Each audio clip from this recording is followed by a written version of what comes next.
Hello everyone, my name is Tumadar Barhumi, and today I'm going to introduce you to some of the design studies of power split hybrids that have been conducted by Professor Kum's lab. I organized my lecture into two parts. In the first part, I'm going to cover some design studies on single mode type power split hybrids. And in the second part, I'm going to cover our latest study on multi-mode power split hybrids. In this part, we are going to focus mainly on compound split type. Okay, let's us get started. This is the outline of today's presentation. It looks very simple, but the second section is actually it might be a little hard to understand. So please bear with me. Okay, so the motivation, basically, why is our team or our lab interested in power split? And why are we conducting these studies, okay? So why power splits? The answer is simple. It's from this slide. So let us compare the parallel type and power split type. As you know, these are the two major hybrid transmissions that are out there, both in academia and industry. They are like the transmissions of interest so far. The parallel type, it is just an add-on type. You're adding in motor generators to your conventional transmission. So you still keep your transmission, as we can see here.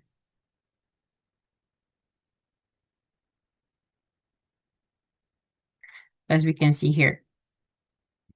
However, the power split type, it's a dedicated hybrid transmission that is made mainly for hybrid vehicles, and it replaced this transmission with a power split device, in this case, a planetary gear set and motor generators.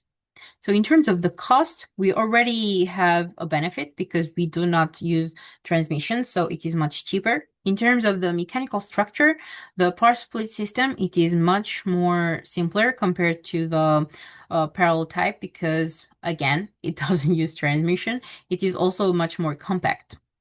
Additionally, it has two other major benefits. So the first being the fuel economy. So as we studied in MO501, power splits provide you with the best fuel economy because your engine can always operate within its optimal operating region, right? And the second benefit being the fact that because you have two MGs and these two MGs can both operate as traction motor rather than like just generating. So you can end up having a high-performing two-motor EV mode, which is very, very important for plug-in hybrid type. Now let us go through some of the major configurations that exist. So in this page, we can see power split configurations that were developed by the two major key players from the industry. And there are two main OEMs that work on power split types, which are Toyota and General Motors. So Toyota, as we've mentioned before, it focuses on the input type. And then General Motors, it focuses on multi-mode systems. So for Toyota, starting from their first generation, which was developed, in 1998.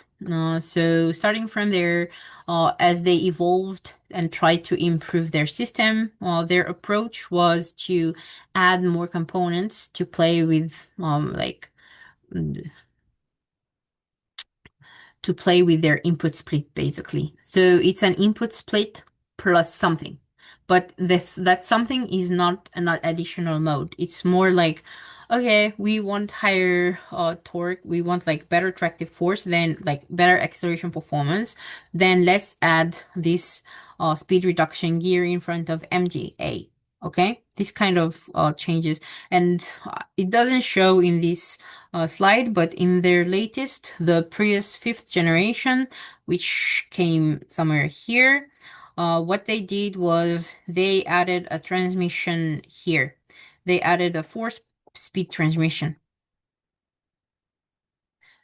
at there. So it becomes like you end up with 4 types of power split, actually. Something like this. My drawing is not the best, but yeah, you end up with 4 input splits. but different ratios in here. Okay? So one thing to take from this page is there are so many different configurations, so many different arrangements. Like, how do we decide which modes we're going to go with? How do we decide which SRG, where we are going to insert our SRG? Should we go with a regular single PG, like with 3 nodes? Or should we go with a compound PG? Like this is basically 1 PG plus another 2 PGs, okay? So you can think of it as 3 PGs, right? So how are we going to find the like a power split system with good fuel economy and acceleration performance? And that's what leads us to this question, right? So how are we going to obtain the full potential of split hybrids, right? So just think about it. For example, when you have one single PG and you have these 4 components, your 2 MGs, your engine, and your output, and they're going to be arranged into these 3 nodes. So you actually end up with these 24 arrangements. And among these 24 arrangements, if you look at it, we have this first is used in Prius systems. This is the output split mode used in Voltec system. And this is not highlighted, but this is used in Volt second. So this is the input split mode from Volt second. Okay.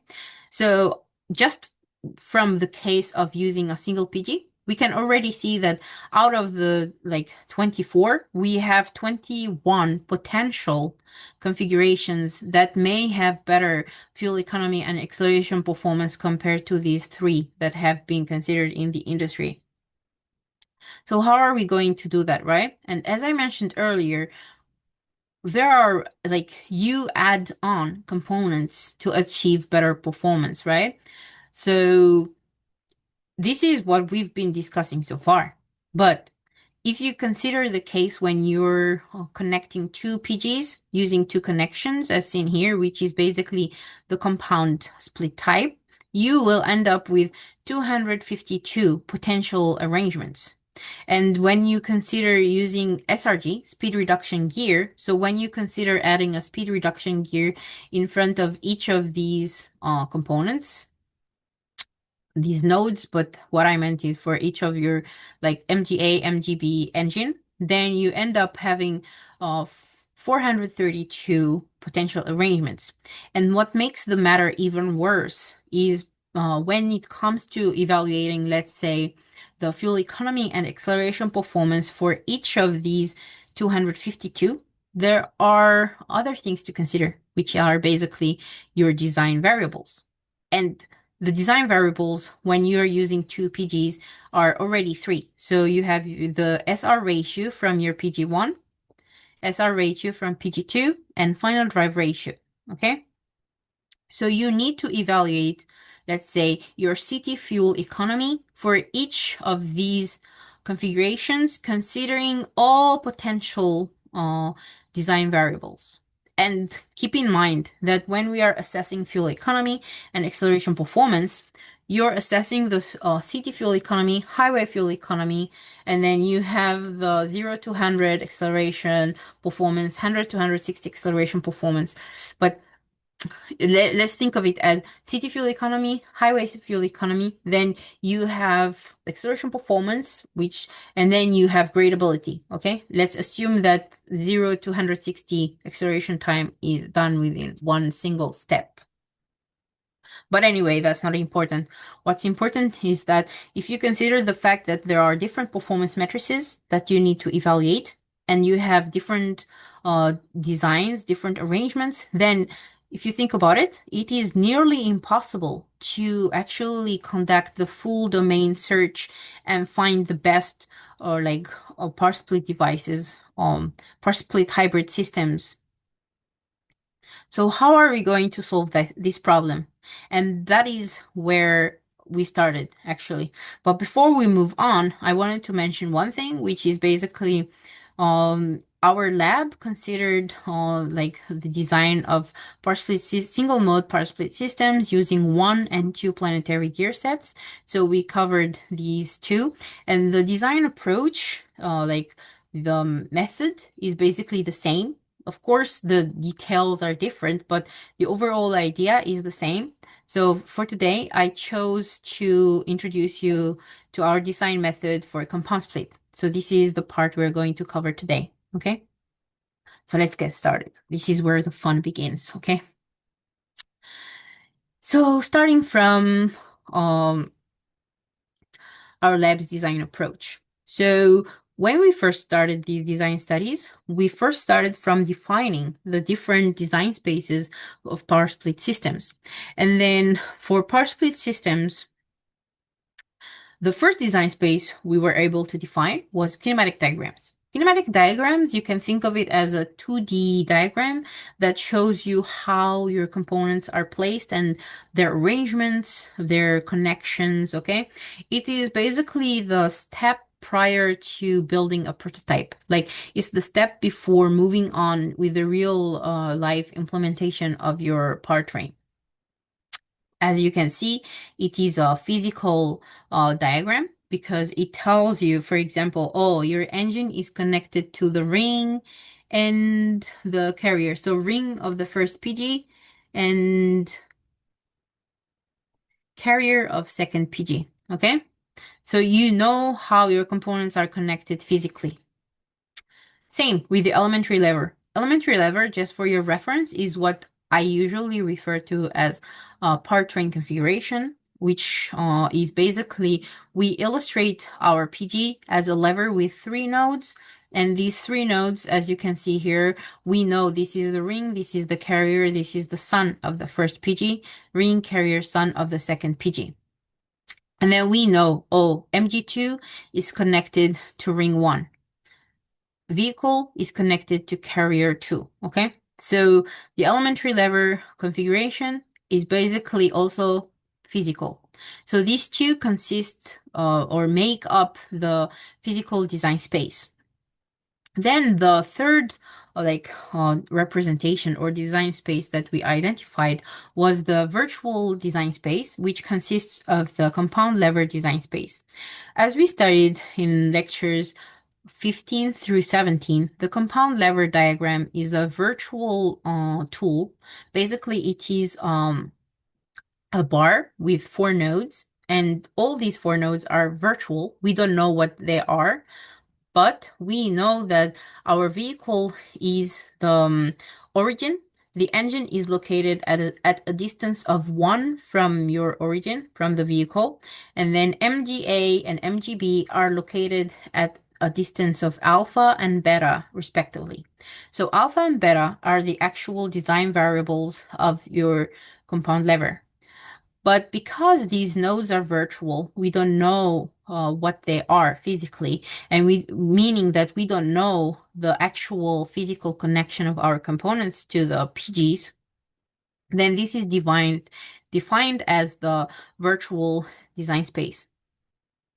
So at early stages, when they first started doing like studies on power split systems, actually, they started from physical design spaces, okay? So back when did Toyota? So we said that Toyota was introduced in 1889, right? And many like studies on the Prius system early on, they would start from actually Toyota like kinematic diagrams. So they would start from kinematic diagrams, generate the elementary lever, and then go to compound lever for more analysis. So that's very early stage. Later on, as things evolved and people started conducting design studies, they actually started mainly from the elementary lever. So they conducted the performance assessment within this physical design space. This is their design space mainly.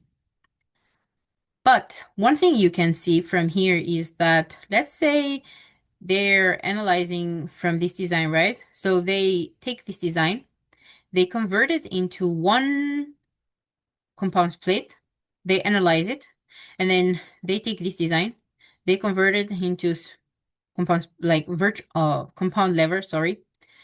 And then same here. So what they do is for each of their elementary lever configurations, they're basically analyzing it, right?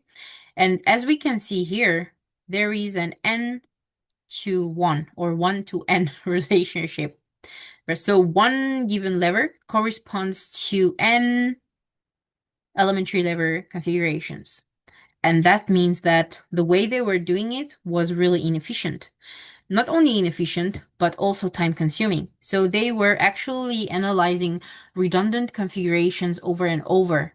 So that's where our method comes in. So we decided, okay, let's not do the performance assessment within the physical design space. Instead, we are going to use the compound lever.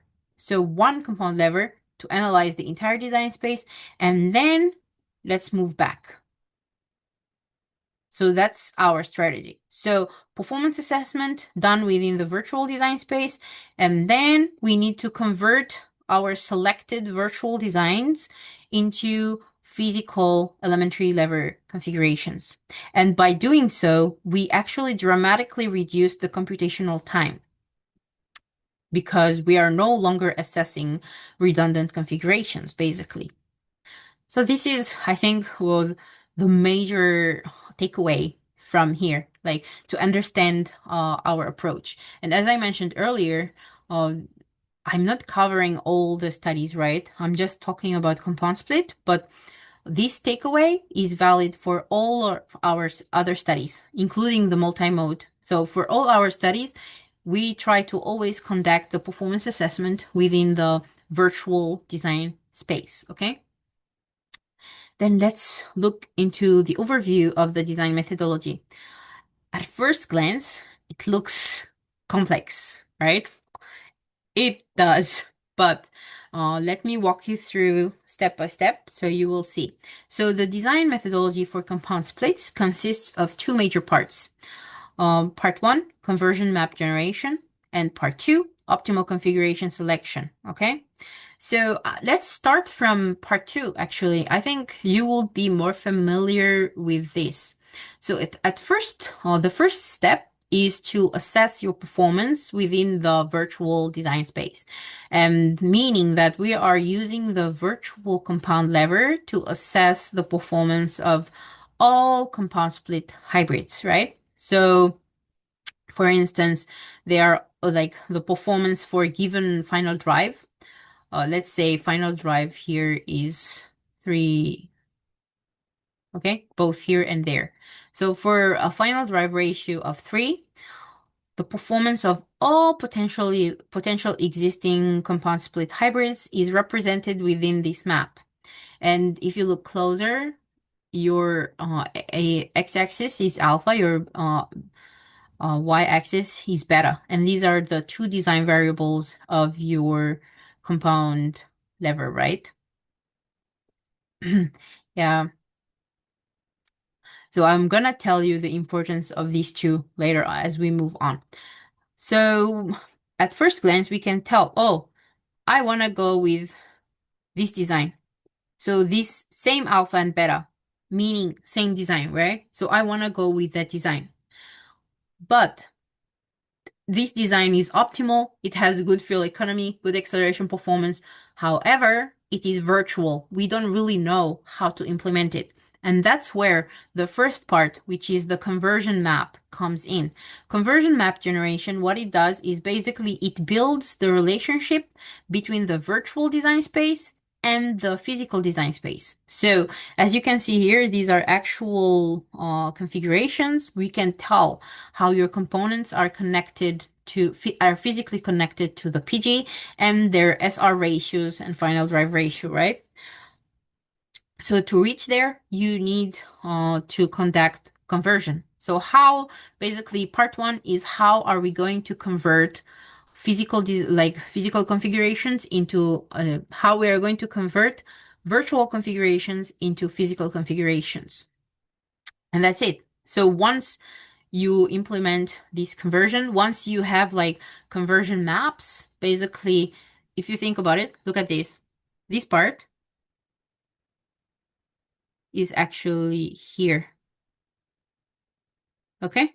So what we did in the first part is building the connection between your virtual space and your physical design space. So now I know, oh, this physical architecture is feasible around here. Okay? Meaning that if we take it into this performance map, it's going to be I mean, my drawing is not that good, but let's say, oh, this is CR 6RC1. Okay? Example. So this one, this configuration, it's here. So this configuration has an okay fuel economy, but very good acceleration performance. That's where the mapping comes in. And it's not seen here because, but we will see it here when it comes to the optimal configuration selection. By the way, I hope you understood. I think the next parts are going to walk you through each step. So you will see, for example, how these conversion maps are built and what's the connection between them and the virtual design space, okay? So let's move on to the first part. So as I mentioned earlier, the conversion map generation part, its main goal is to build the connection between the virtual design space and the physical design space. So to understand that, we first need to define what's the virtual design space and what's the physical design space, right? So let's start with the virtual design space. It is basically the compound lever design space. And compound lever consists of two design variables, as we mentioned earlier, which are alpha and beta. And they are basically the relative distance from output node to MGA and MGB relatively. So alpha is for A and beta is for B, if you're ever confused. It can be modeled by this dynamic equation. So one single dynamic equation can represent all potential arrangements. And then what I meant by potential arrangements is what we can see in this table. So depending on where your components are located, you end up with a different arrangement, right? So for example, in this case, your alpha, like your MGA, is located below your output, meaning your alpha is smaller than 0, and your MGB is located above your engine, meaning that your beta, because this is 1, so your beta is superior to 1. So you end up with alpha smaller than 0, beta larger than 1. So you have this arrangement, which is exactly this one. Then let's say my alpha is between 0 and 1, meaning that now your MGA is located in between here, and your beta is still same, okay? So you end up with this arrangement where your MGA is located between output and and engine, okay?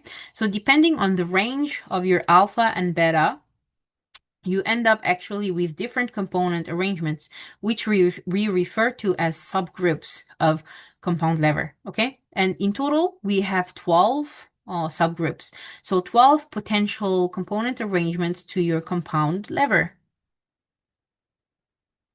Next is the physical design space. And in this case, the physical design space is basically the elementary lever design space. So it is the combination of two things. First, component arrangement. Second, PG arrangement, right? By component arrangement, I meant how your components are connected to the PG nodes, right? And second, PG arrangement is how your PGs are connected. So let's start with the simplest, which is the PG arrangement. In this case, we are using two PGs with two interconnections. So by considering all the potential connections between your two PGs, you end up with 21 potential arrangements. Similarly, for the component arrangements, they were actually given to us from the virtual design space. So we know, one thing I forgot to mention is how we named our levers. So we know that we have 12 compound levers, right? And then we name them as C for compound, C1, 2, 3, 4, 5, 6. And then when they are switched, when MgA and MgB are switched, as we can see here, it's just C1s. So C1s is a C1 with MgA and MgB switched, their location being switched, okay? So you end up with 12 potential component arrangements. And then if you superimpose or combine your component arrangements and your PG arrangements, you are going to end up building the entire design space of compound split hybrids. And by building this, so for all these 12 and all the 21 PG arrangements, you're going to end up obtaining your 252 compound split configurations. So here, basically, okay? That's the physical design space definition. One thing to take away from here is there are 21 PG arrangements. Okay, now the next, basically what I'm trying to explain next is like how we're going to build the conversion method. And for that, I wanted to explain to you guys the logic behind our thinking process or how we proceeded. So let's start from the basic definition of an elementary lever configuration, okay? So an elementary lever configuration, in this case using 2PG, because we are interested in compound split. So it's basically the combination of component arrangement, PG arrangement, and design variables.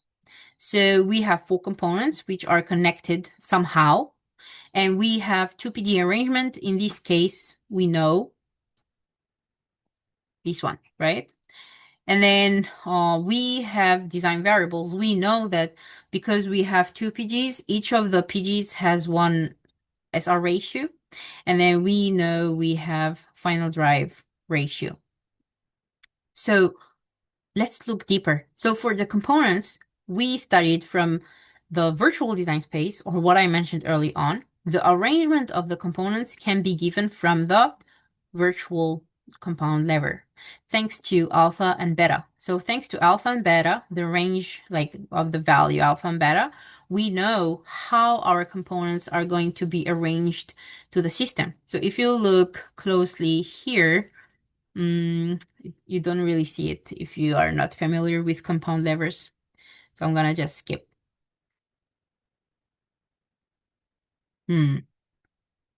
So the virtual compound lever is going to give you your component arrangement.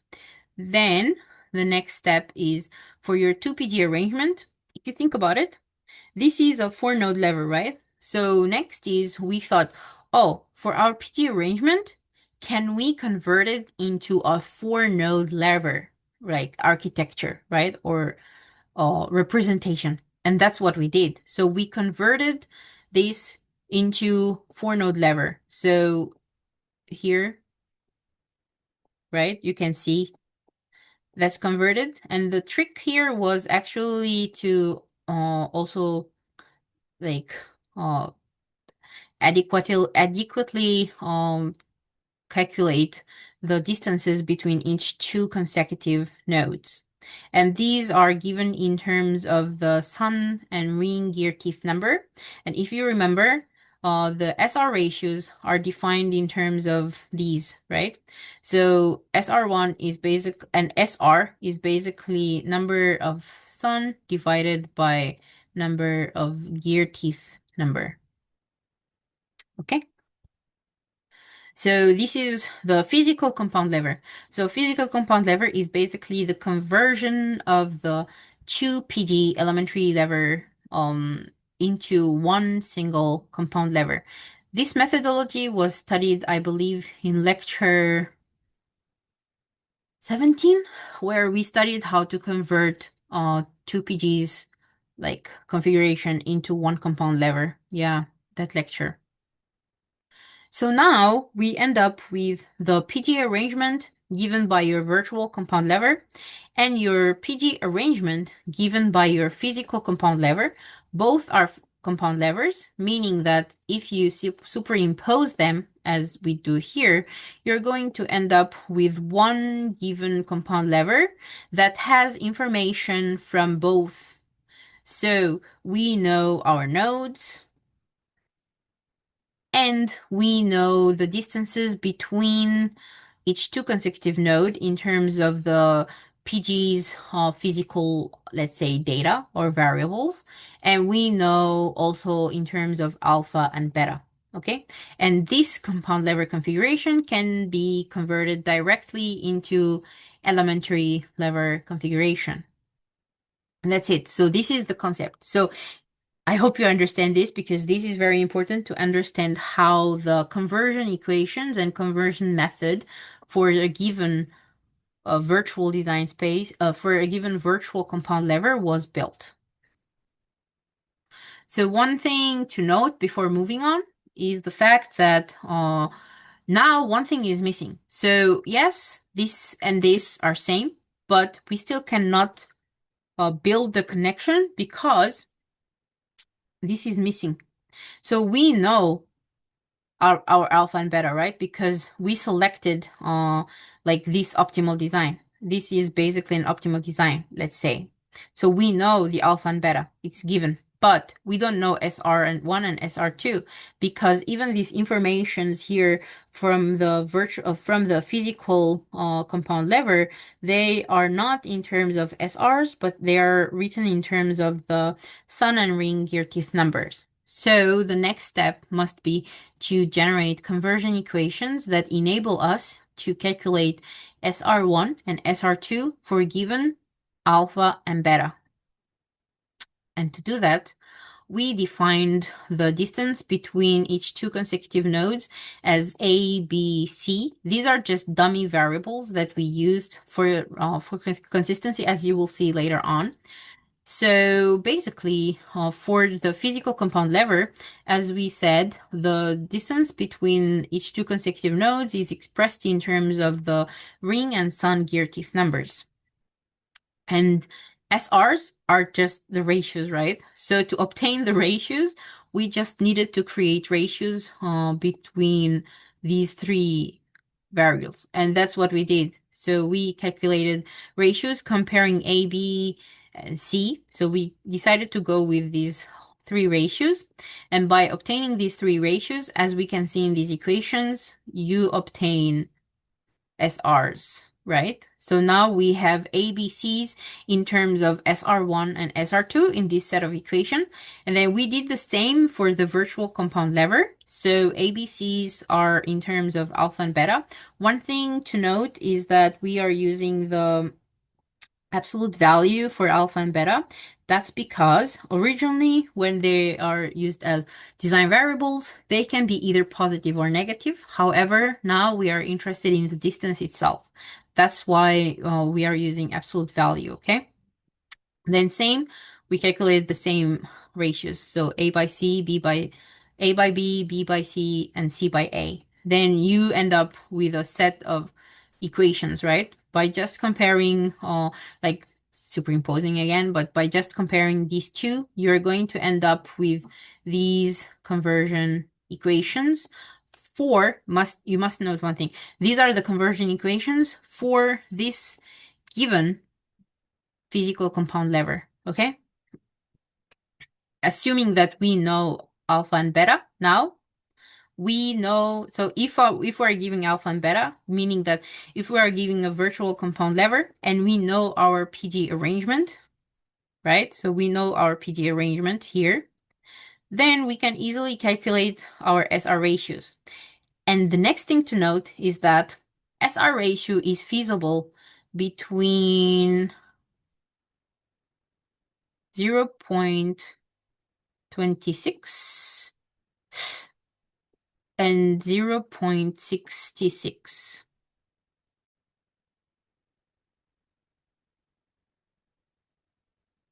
Yeah. So 0.26 and 66, meaning that for given alpha and beta, so we're giving this, And then for given alpha and beta, if your SR1 and SR2 are within this ratio, then you just put these components here, and that is your feasible compound split architecture. But if, let's say, your SR2 is 0.8, then this lever does not, like this virtual lever does not give you a feasible physical architecture using this PG arrangement. Do you see what I mean? I hope so. Yeah. It's hard to record the lecture this way. Okay, next. So next, this is like the overall conversion methodology. So basically, to find all feasible 2PG configurations for a given compound lever. Okay, so we are given alpha and beta, meaning that we are given one virtual compound lever. So we know the components arrangements to these 4 nodes. Similarly, we know our alpha, we know our beta, so we know the distances between each 2 consecutive nodes, which are expressed as these 3 dummy variables, A, B, C. Then we are going to calculate the 3 ratios comparing ABCs, so A, B, C, these, same. And then, let's say I'm telling you, oh, I want to see if this is if feasible for this PG arrangement. This is the PG arrangement that I'm interested in, okay? So for this PG arrangement, I know that it has one physical compound lever, which specifies the mechanical connection of each node, meaning that we know the mechanical meaning of each node. Oh, this node is S1. It is not virtual as here. It is an S1. And then we know the distance between each 2 consecutive node in terms of the sun and ring gear teeth numbers of both PGs. Then similarly, we calculate the ratios for the reason I explained earlier to create SR1 and SR2. Then simply by using equality to create your conversion equations. And you calculate your SR1, SR2 for given alpha and beta if they are feasible, meaning between 0.25 and 0.20 and 0.66, then it means that this is feasible. Okay, so go backwards. And this is created by superimposing these 2.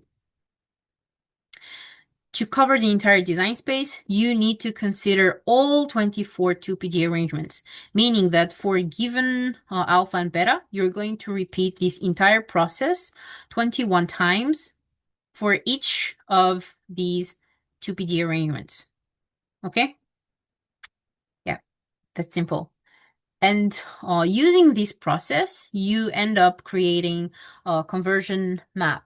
So the conversion map basically builds the relationship between the virtual design space and your physical design space, okay? So as you know, if we look closer here, this area where beta is bigger than 1 and alpha is smaller than 0 corresponds to C1, right? So this is one given component arrangement, which is basically this area. Okay? This area. And then using the methodology shown earlier, so for each given alpha and beta, we converted it for all our 21 PG arrangements, okay? So we've obtained 21 conversion maps. In this case, we are only showing 6 here in this case. But one thing to note is that for one given alpha and one given beta, meaning for one given virtual design space, it can be represented by what? 1, 2, 3. So by 3, like it can be represented by the blue, this one, 9C1, 6C1, and red, 2C1. So this virtual design can be represented by 3 physical designs or by 3 physical architectures, configurations, okay? And this is the power of using the virtual compound lever. This is where you see the power of using it.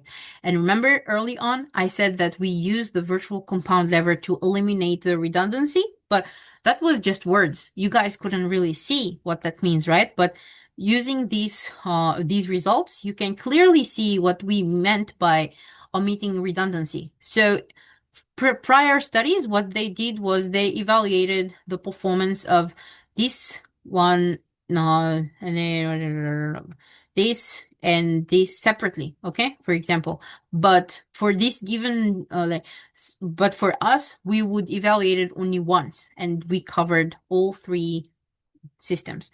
And it is even more interesting around this area because here all six can be represented by one single compound lever. So this is the power of using the virtual design space for the performance assessment, okay?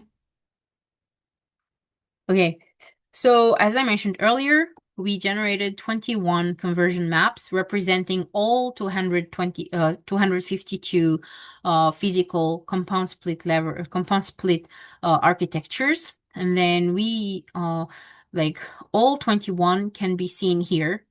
I thought back then when I generated this, I felt it looked cool.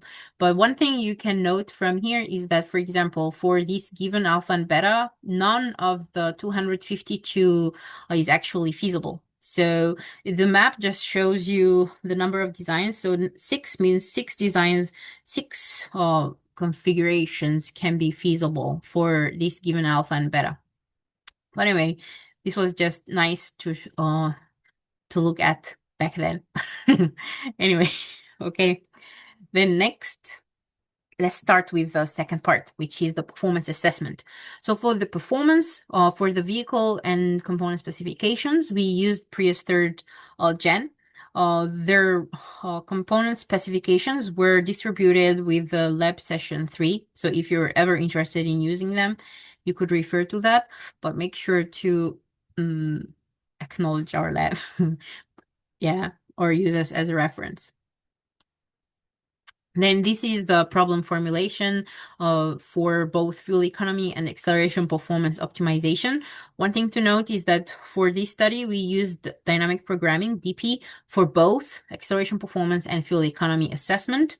The second thing to note is that the design space consists of the virtual design variables alpha and beta, rather than SR1 and SR2.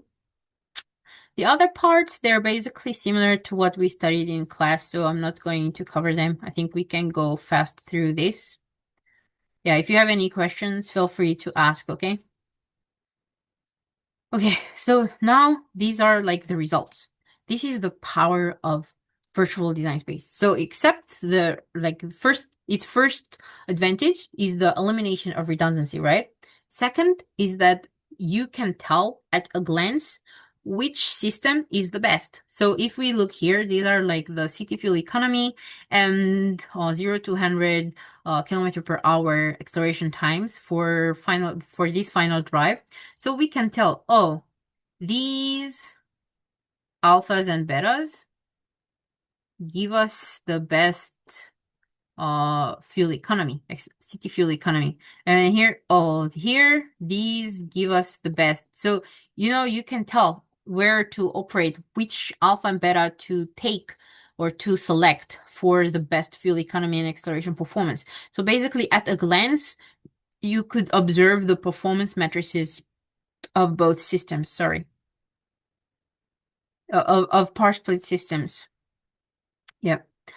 And then because we needed to quantify our results and basically analyze and select out of 252 systems, in the next part, we're going to quantify our performance matrices. So we followed 3 steps. First is like the normalization of your performance matrices. Then we calculated the Euclidean norms and then the average Euclidean norm, basically to kind of rank our systems. And then this is the ranking. So we decided to go with these 6, which are shown here. So one thing to note is the way we are naming our systems. I think I haven't mentioned it. I mentioned that the C represents the compound level, right? So C1 is basically, if you remember, it was alpha smaller than 0, beta bigger than 1. And S is where they are switched, meaning that S, like C1S, is when your alpha is larger than 1 and your beta is smaller than 0. You can go back to the early like slides about the compound lever and check what I mean by that. For the first part, it represents the number of the component of the 2PG arrangement. So you can go early on and you will see the arrangement, but in the next slide, I'm going to show you that anyway. So if you see, there are two types of component arrangements that were revealed to give us this nice performance, which are basically C1 and C1S. And then for the PG arrangements, there were five. So number 5, number 11, number 3, number 9, and number 2, which are basically these two PG arrangements. So in the next slide, I'm going to provide you a comparative study of our best system, which is 5C1, meaning that it's using this 2PG arrangement with this component arrangement. Okay, so let's compare this system with the commercialized ones. So we're going to compare it with Voltec second. Basically, this is the compound split mode of Voltec second and the Prius input split mode. So the blue area represents Prius, green is Voltec, and red is KAIST VDC.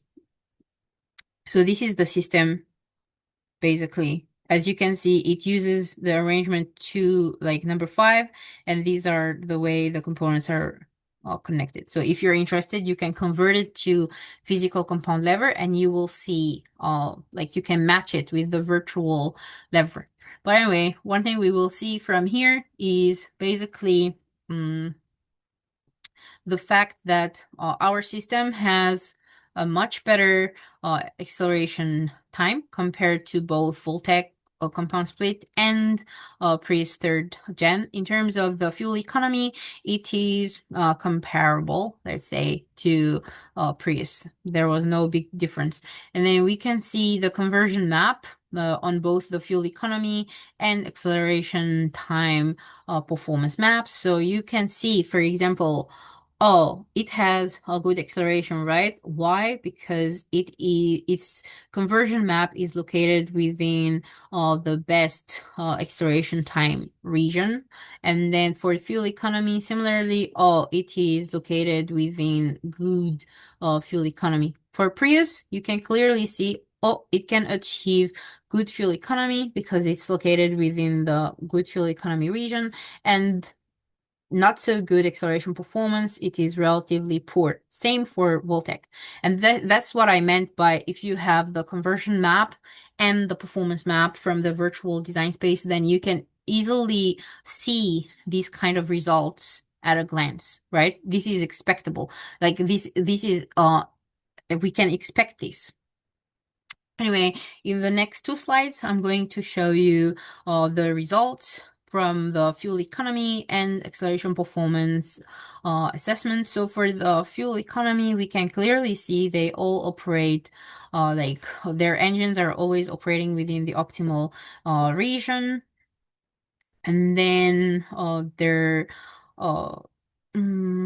one major difference between Prius and the other two is the fact that for Prius, their MGB is always used as generator. And then for the acceleration performance, we can see that the attractive force of the VDC configuration is higher compared to the other two. And that's why it actually provides good acceleration performance, and that comes from the fact that it uses both motors for propulsion. while Prius, for instance, uses their small MG always as a generator. Okay.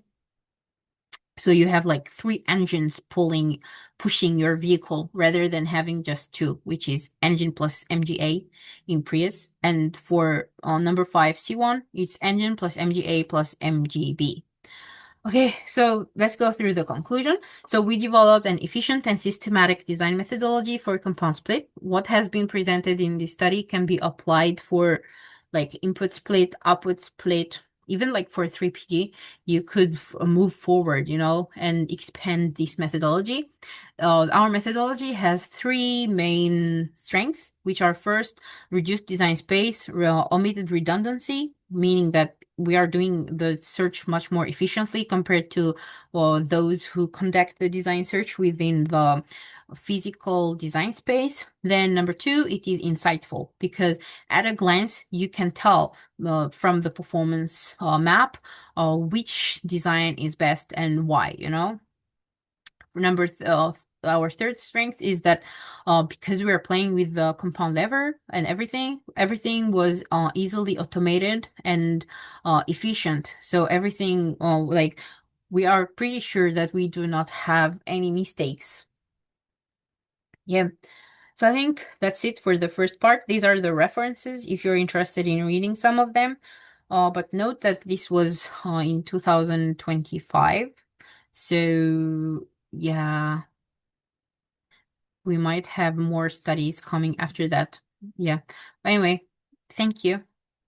If you have any questions, make sure to leave them to your TA.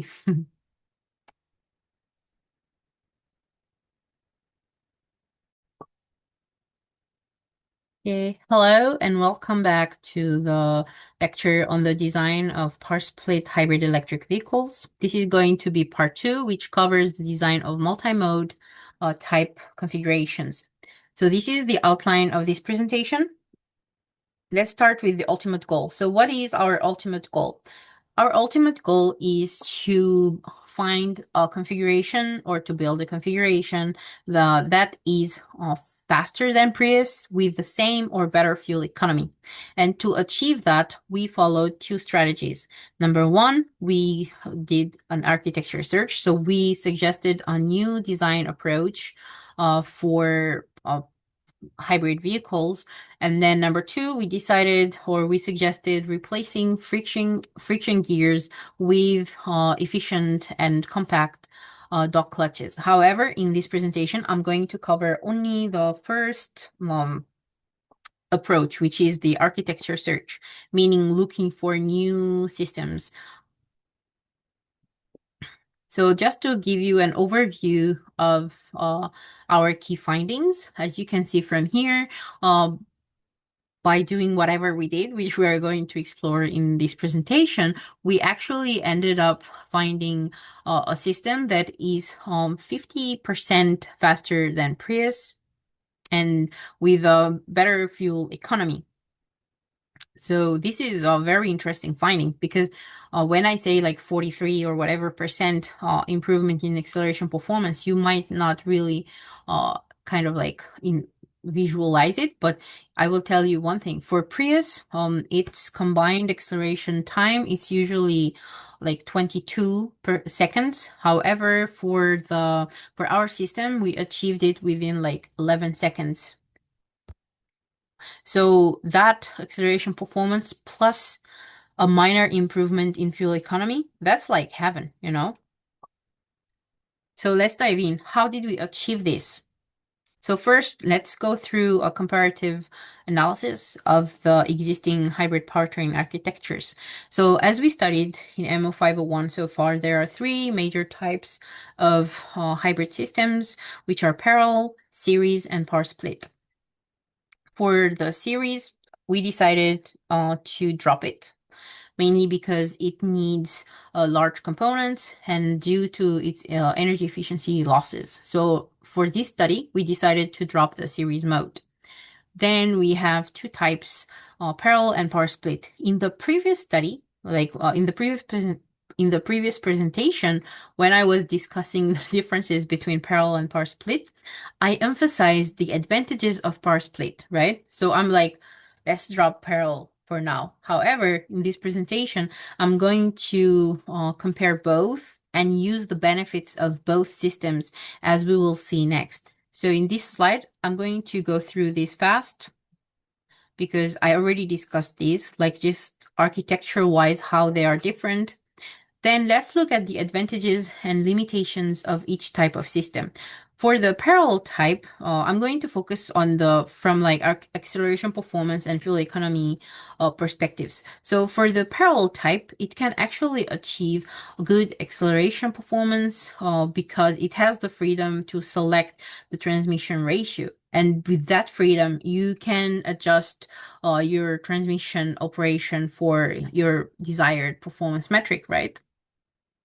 However, because its engine is always mechanically connected to the output shaft, then it is hard for it to achieve high efficiency.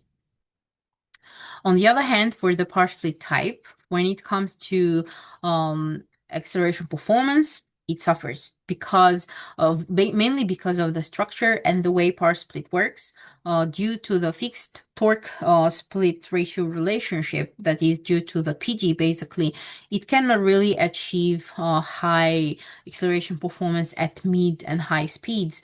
So that's why, for instance, Prius it's very slow. Like to go from 100 to 160 kilometers per hour, it takes 12 seconds or so. However, its main advantage is its fuel efficiency. Basically, thanks to the engine being mechanically disconnected and always able to work within its optimal operating region. Plus, it can achieve a high-performing two-motor EV mode, which is, as I mentioned earlier, very important for plug-in hybrids, right? So if we look at these advantages and disadvantages, we can clearly see that the advantage of one is the disadvantage of the other, which means that both systems are actually complementary rather than dropping one and keeping the other, you know? So starting from this idea, it means that if we actually blend both types, we can design or we can come up with a hybrid system that has both good fuel economy and acceleration performance. So let's look at our new design approach. So we are starting in this study from the Prius system as usual. Then this is the Prius system shown here. Prius system has 2 degrees of freedom, as we studied in the lectures, like starting from lecture 14. So it has 2 degrees of freedom. However, the fixed gear modes, parallel modes, and electric vehicle modes they have 1 degree of freedom, as we studied in the lab session 3. Which means that starting from this baseline, if we want to build or to create a fixed gear, FJ, by the way, is for fixed gear, and these are parallel type modes, okay? So if we want to create fixed gear modes from this system, we will actually need to somehow reduce the degrees of freedom. And to reduce the degrees of freedom, there are 2 commonly used methods because PGs are very commonly used in transmissions, right? So there are 2 common methods to reduce the degrees of freedom for a PG. One of them being grounding one of the PG nodes, and the second being locking PG shafts, okay? So locking PG nodes. Yeah. So let's go with the first one, meaning that if I ground this node, then I'm reducing the degrees of freedom. However, this is not acceptable because the output is connected to your ring gear. So this is an infeasible case, okay?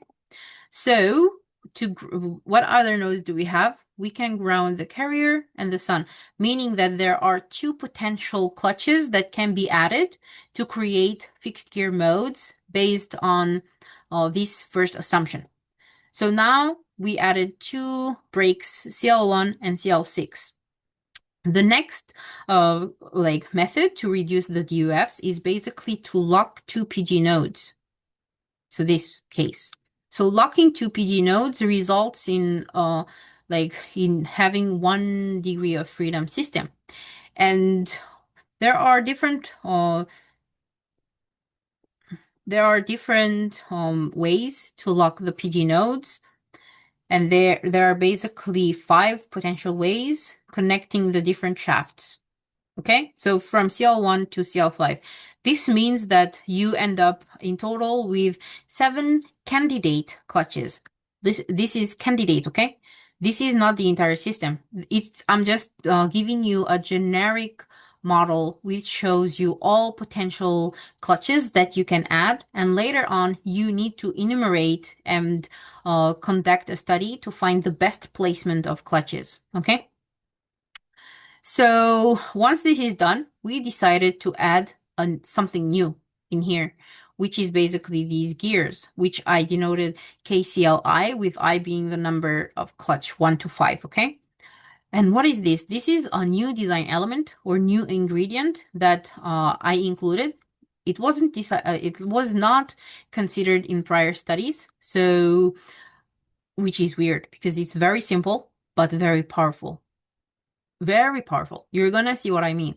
So let's see what kind of difference these clutches, like these gears, or adding these gear ratios do actually. So for a given vehicle speed, when you lock your ring and sun gear using this clutch, then you end up having your components all rotating at the same speed. So all of them rotate at the same speed, right?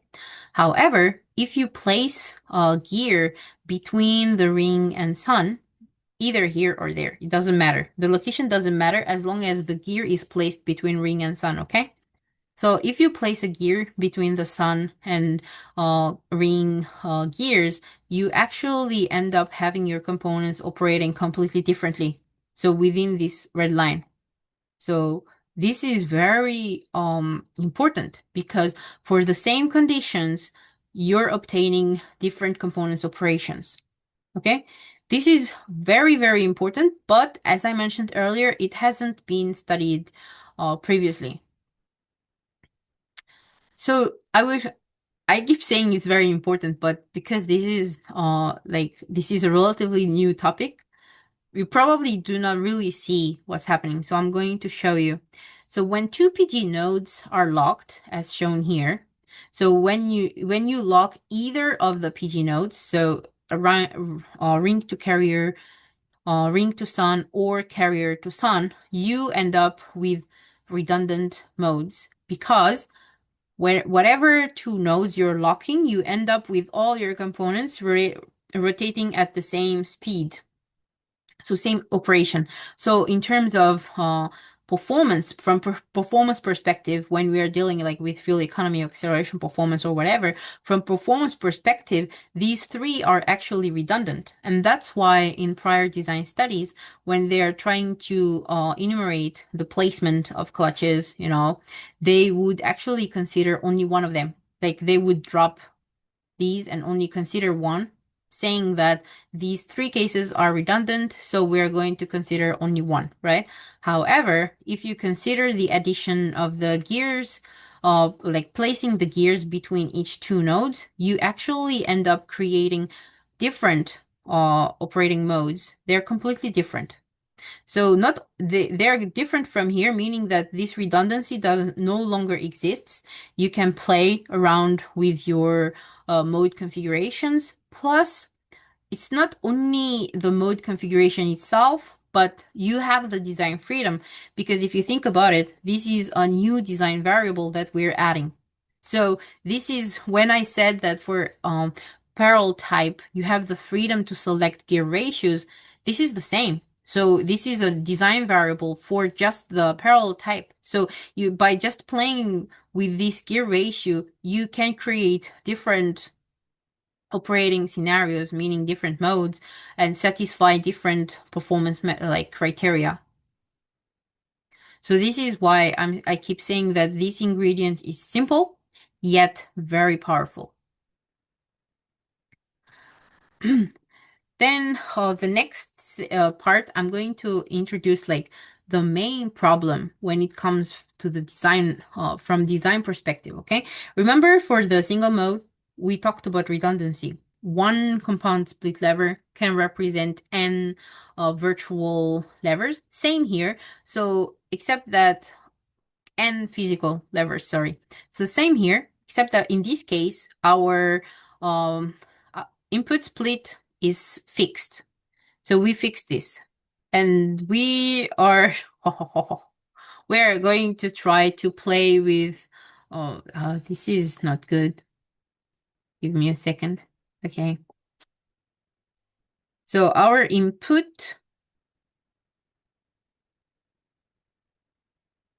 yeah, our input type is fixed, right? So we looked into our fixed gear. So what we thought is we knew that there must be some redundancy between these fixed gear modes, right? So we looked at the transmission gear ratio for each fixed gear. And you should note that you can only engage one of these clutches at one time. So you cannot have two clutches engaged at simultaneously, okay? And that means that because you have 7 clutches, you have 7 candidate fixed gear modes, as shown here. And what we did was we calculated the transmission gear ratio that can be realized for each mode. And then we found that, for example, for mode fixed gear 1, which is when your CL1 is engaged, then your transmission gear ratio can range from 0.04 to 24. And then for fixed gear 2, for fixed gear 3, this, that. And then we can clearly see that there is redundancy among these clutches, right? So for, let's say, if your transmission gear ratio is 9, for instance, you end up having redundancy between fixed gear 1 and fixed gear 5, which means that if we actually do the if we actually assess the performance within this system, meaning that what we need to do is to create the different combinations of these clutches and then assessing the performance for each different system, then we are going to end up evaluating redundant systems, right? So we needed to find a solution. And we found the solution by looking into the ratios. So these are the the fixed gear ratios between input and output, with input being engine, MGA, MGB. Okay, so GREO is the transmission gear ratio, which is omega I divided by omega O, and this is between engine and output. AO is between MGA and output. BO is between MGB and output. And for each of these for each of these parallel modes that can be generated by considering the connection of the clutches in the generic system showed earlier, you end up having different gear ratios. By analyzing these 3 gear ratios, we actually found a given set of equations that is, for given transmission ratio, you actually can calculate your MGA to output and MGB to output ratio using these conversion equations or generic equations. And these generic equations, what they mean is that any fixed gear parallel type mode can actually be represented by this generic fixed gear architecture. Okay, so any of these modes can be actually represented by this generic virtual parallel type architecture. Okay, this basically means that for given transmission ratio, multiple fixed gear architectures can be grouped into this one virtual fixed gear architecture. So we are back to the 1 to n relationship again. And that's why we're going to conduct this within a virtual design space. So let's look at the methodology overview. So for given virtual mode candidate, in this case, mode A is the power split input split mode. Then B, C, and D are actually virtual fixed gear candidates, fixed gear mode candidates. Then we have these candidates, right? The reason why they are called mode candidates is because to create the system, you need to make combinations. So you're going to create combinations of these modes. For example, 1 plus 2, 1, 2, 3, 1, 2, 4, okay? So you create different mode candidates, combinations, okay?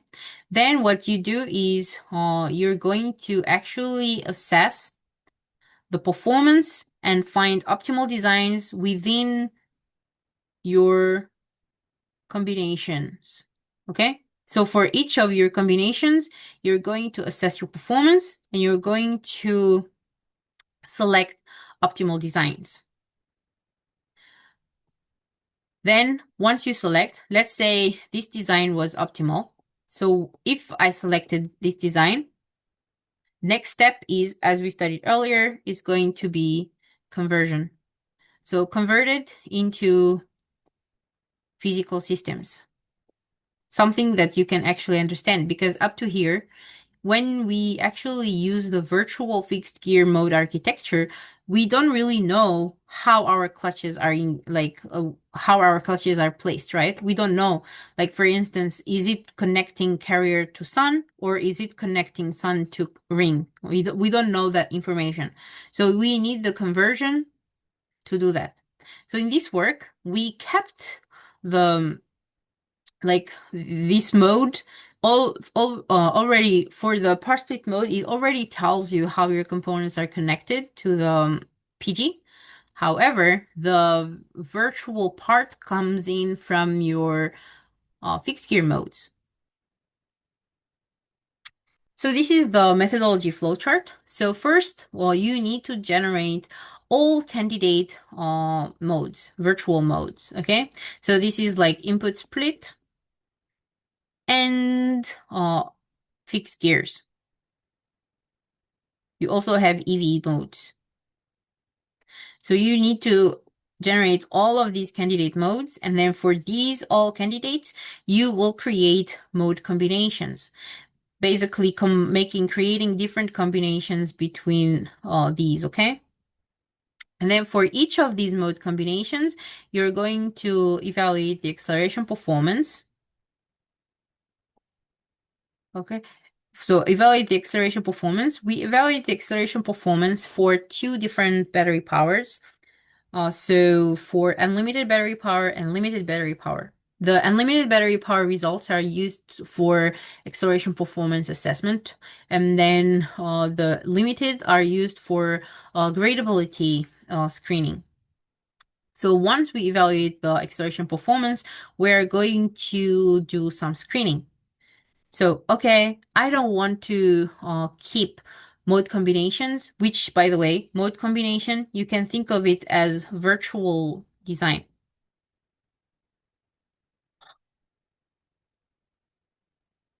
Or system, powertrain configuration. So it's just virtual combination, okay? Virtual mode, virtual design. So we do the screening. Oh, I don't want to have a system that is slower than Prius. So you screen out all systems that are slower than Prius. I don't want to keep a system that does not satisfy gradability at, let's say, 3 degrees, okay, slope, this kind of things. So once you finish your screening, you end up with a set of like virtual mode combinations with good acceleration performance and gradability. Then you will evaluate your fuel economy for the selected mode combinations. And after evaluating your fuel economy, you're going to basically select systems, virtual systems with both good fuel economy and acceleration performance. Once the selection is done, then the last part is going to be the conversion. So you need to convert Okay, so the methodology consists of three major steps. First is the design space definition. Second is the performance evaluation, and third is the conversion. So the design space definition is basically how we are going to obtain our virtual mode combinations, how we are going to create these. In the performance evaluation, it's assessing the acceleration performance and fuel economy of these virtual mode combinations. In the last step, which is the conversion, it is converting our optimal mode combinations into physical multi-mode systems or multi-mode configurations. So how did we generate the virtual design space? So basically for given design variables like SR ratio, final drive ratio, and KA. KA is the gear between MGA and output, because this is Prius, keep that in mind. So for these given like design variables, what we do is we generate all candidate single mode architectures. So for these given design variables, you obtain actually one candidate input split mode, and then you obtain n fixed gear architectures. For the fixed gear architectures, we defined they're defined by these n transmission ratios. So for each of these transmission ratios, you create one virtual fixed gear parallel virtual architecture. Then you generate all mode combinations, meaning that your input split plus this. So when you're creating the mode combinations, you need to know how many fixed gears you're going to have, right? Basically, each additional fixed gear means plus one clutch. So this means plus one CL. This means plus one CL. Okay? So if you have only this means that it is input plus one CL, one clutch. And if you have two, as shown in this example, then this means it's going to be input split plus two clutches at the end. Yeah. So what we do is, because we set the maximum number of fixed gear modes as 3, so you create combinations of one input plus one fixed gear, one input plus two fixed gear. Why is it doing this?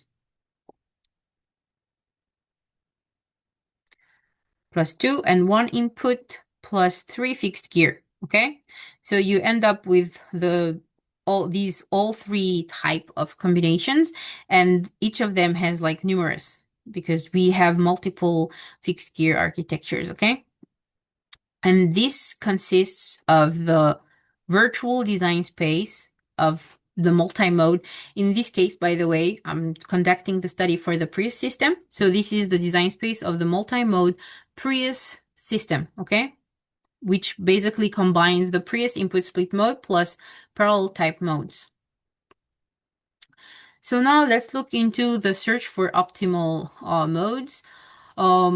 For this study, we formulated the problem as follows. As I mentioned earlier, like in the previous part, basically the problem formulation is the same as in the lectures, but one thing to mention here is that we used ECMS for the fuel economy, and we used instantaneous acceleration performance tool for the AP and gradability. For the acceleration performance and gradability study, the tool used was the same as the one we provided in the lab session 3.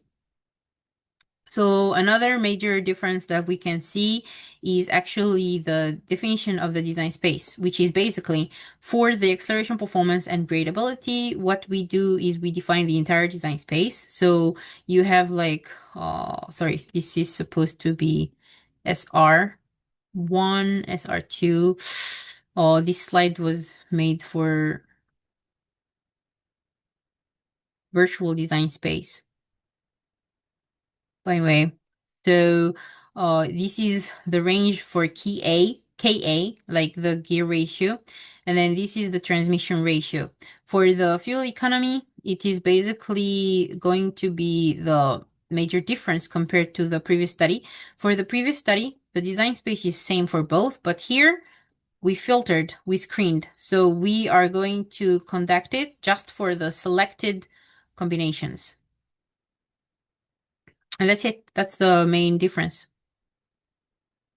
Then this is the screening criteria. I think you can look at it, but basically for gradability analysis, it is more of like feasibility to check that your system is feasible. For the acceleration performance, it is more of a preference. And what I mean by that is for gradability, it is to check whether your system can reach these max speeds for these different grades when your battery power is limited.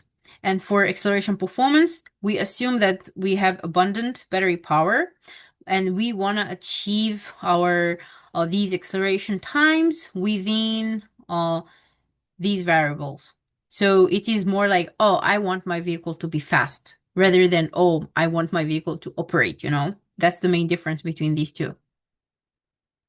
And that's it. So now let's look into the results. So then, as we've seen earlier, basically there is a huge improvement compared to the single type mode. This figure, I'm trying to show you the impact of the number of clutches. So when you're using a single clutch, the improvement is probably around here. It is still better compared to the single mode, but compared to using 2 CLs and 3 CLs, it is still like low. So obviously we are going with either 2 CL or 3 CL system for the further analysis. And in this system, in this figure, I'm showing you a comparison of our results for the multi-mode systems using 1 clutch, 2 clutches, 3 clutches compared to the single mode. And this is basically Prius. So you can see an improvement in both fuel economy and acceleration performance as we can see from the table. And the main reason behind the acceleration performance enhancement is the fact that your system with parallel type modes can operate with 3 engines, meaning that you have MG1, MG2 operating as motors plus the engine, right? So that's like all 3 of them are propelling your vehicle. That's from where your like nice acceleration performance comes from. For the fuel economy, actually, the enhancement comes from the fact that your system uses not only like the input split, which is obviously one of the major like modes, but also some of the fixed gear modes, which is, for example, here, fixed gear 2. It also operates to further improve your fuel economy. So under certain driving conditions, your fixed gear 2 type mode actually gives you much better efficiency compared to your input split. And that is what we see from this mode distribution chart. Okay, so we've already seen this before. So in conclusion, our systems have better fuel economy and better fuel economy and acceleration performance compared to the Toyota Prius. To conclude now, we proposed a new design concept that basically added that basically suggests blending power split and parallel type modes together. And we we introduced a new design element, which is the gear placed between the PG and the clutches, and that gear actually is it not only omits the redundancy that exists when you're just connecting PG nodes, but also it provides a new design freedom for parallel type modes. Yeah. Now, I didn't cover the conversion, but we also provided a conversion methodology that systematically converts any given virtual design into n physical designs. Yeah, that's it. I hope you had fun. Thank you for listening. Bye-bye.